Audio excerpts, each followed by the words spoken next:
joins us on the phone. You've heard what the Syrian foreign minister has said today. You've heard the talk from the GCC members who are suggesting simply that they're not prepared to back this Arab League mission any further. What are you hearing on the ground at this point?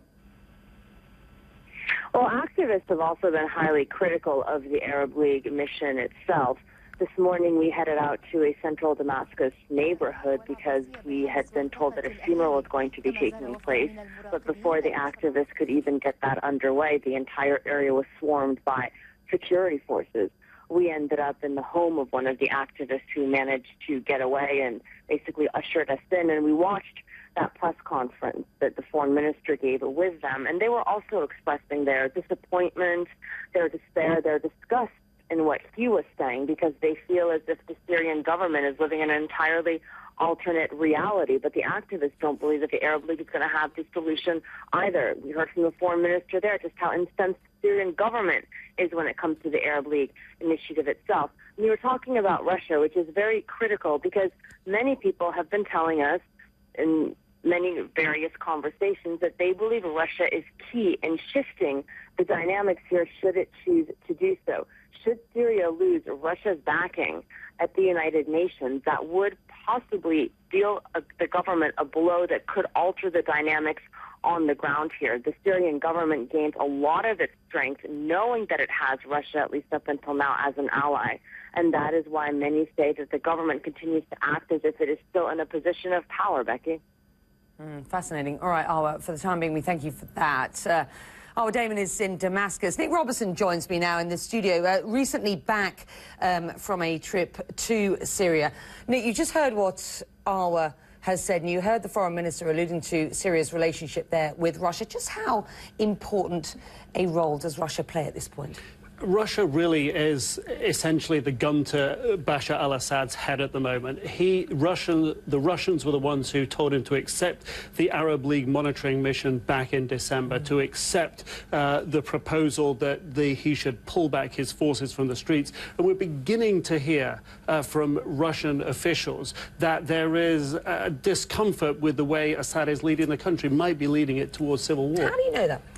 There have been some public statements by Russian officials, and we're also hearing from Russian diplomats, the ambassador to the United Nations, talking about whatever solution comes about in Syria, it needs to be a ceasefire from both sides. The Russians are not going to support something that gives the Arab League and perhaps the West, the United States, the Europeans, some extra foothold in Syria. So what I've been hearing behind the scenes is questions being asked by Russian diplomats that are saying, okay, if we get Assad's side to stop shooting, who is going to get the opposition to stop shooting? So it does seem that they are thinking about how to stop the fighting and what next. But this is an important country for them. Business ties, seaport on the Mediterranean for their navy. No, you make a very good point. So how does all this play out into what is going to be a pretty significant period as the Arab League's plan is taken to the UN and put before the Security Council at this point? And the UN's resolution that would be proposed around that, will the language in it satisfy the Russians? The early indications are that what the UN will say is, broadly speaking, let's support the Arab League's initiative, to stop the violence, pull back the troops, but support its political path. The UN saying that it has to be a sort of a Syrian-led solution. Given your experience on the ground, and you were in Syria for quite some time, and certainly by no means your first trip, but you got some really good access, the likes of which other journalists weren't getting when you were on the ground on this last trip. So you spoke to a lot of people.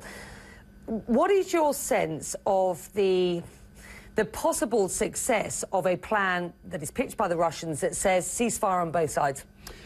The opposition is fractured. There are many different elements to it. We're already seeing sort of infighting within the opposition. There are elements like the Salafists, the sort of radical extremists that have honed their terror tactics, if you will, in Iraq, crossing the border, going into Syria. You have the sort of Free Syrian Army that sprung up to sort of protect these demonstrations. So you have different groups vying for power.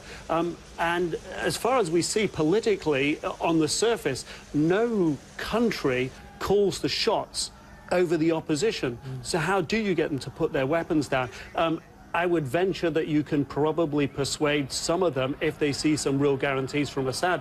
But the trust here is eroded almost completely. And where and the will on the street from the grassroots anti-government protesters, will they accept political compromise from the leaders? Who are their leaders? Do they trust their leaders? It's such a nascent uprising, if you will, that there are many disconnects in it and people exploiting